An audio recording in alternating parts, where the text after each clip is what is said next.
Now we need to compare decimals. First, we have 5.298 and 5.289. The way that we compare decimals is to write both numbers out, one below the other, with the decimal points lined up. Because if the decimal points are lined up, then the place values, so the ones, tenths, hundredths and thousandths digits, will be lined up as well. Now we start by comparing the largest place values, so we work from left to right. Both numbers have 5 in the ones, so we go across to the tenths, but they both also have the same number of tenths. So we go on to the next place value column, so on to the hundredths. Now we can see that the first number has 9 hundredths and the second number only has 8. So 5.298 must be larger than 5.289. So now that we've seen that this number, the first number, has more hundredths, we don't need to look at the thousandths, because we need 10 thousandths in order to make something that's the same size as just 1 hundredth. Now we have 34.2 and 30.993. So our decimal points are lined up, which means our place values are lined up as well. And sometimes it's easier if we have empty squares, like we have here, to write zeros in those empty squares. Now we start by comparing the larger place values, which here is our tens, and both numbers have 3 tens. So we go to the next place value to the right, and the first number has 4 in the ones and the second number has 0. So we know that 34.2 must be larger than 30.993. So sometimes when we're comparing decimals, all we need to do is to compare what comes before the decimal point. So here we had 34 and 30, because remember, anything that comes after the decimal point is less than 1 whole. Now we have 1.405 and 1.44.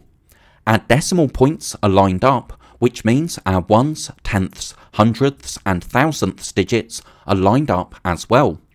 We can write a 0 in this empty square, and now we start by comparing the larger place values, which here is our ones.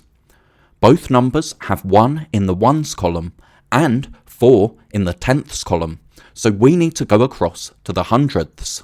The first number has 0 in the hundredths, but the second number has 4. So 1.405 is less than 1.44. That might be confusing, because 1.405 uses more digits, and with whole numbers, numbers with more digits are larger. But remember, we can put zeros on the end of decimals. 1.440 is the same as 1.44. All this 0 tells us is that we don't have any thousandths in this number. And if you put zeros on the end of decimals, so that you're comparing decimals with the same number of decimal places, it's much easier to see which is larger.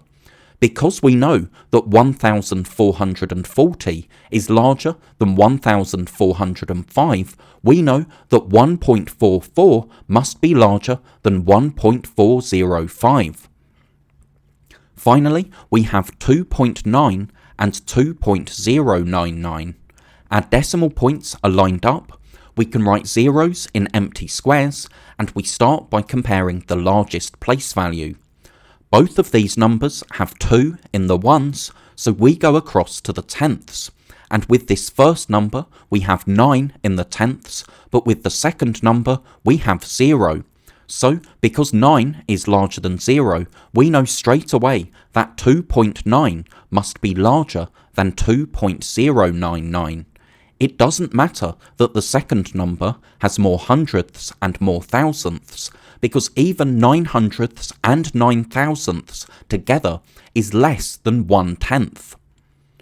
Let's have a look at the numbers that we were comparing.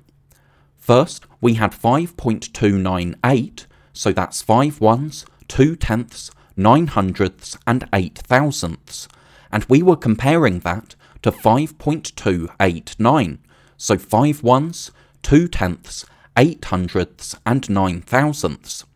This first number was larger because it has 9 tenths, but the second number only has 8 tenths. Then we had 34.2 and 30.993.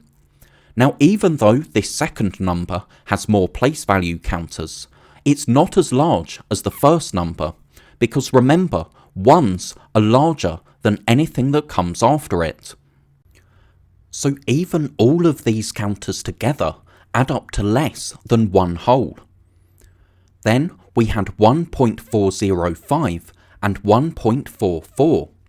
1.44 is larger because remember, we need 10 thousandths counters to have something that's the same as just 1/100th, and this number has 4 hundredths.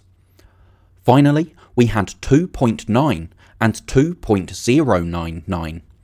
2.9 is larger because it has 9 tenths, and 2.099 doesn't have any tenths. Even all of these counters taken together add up to less than 1/10. That's because we need 10 thousandths counters to make 1/100th, and we need 10 hundredths counters to make just 1/10.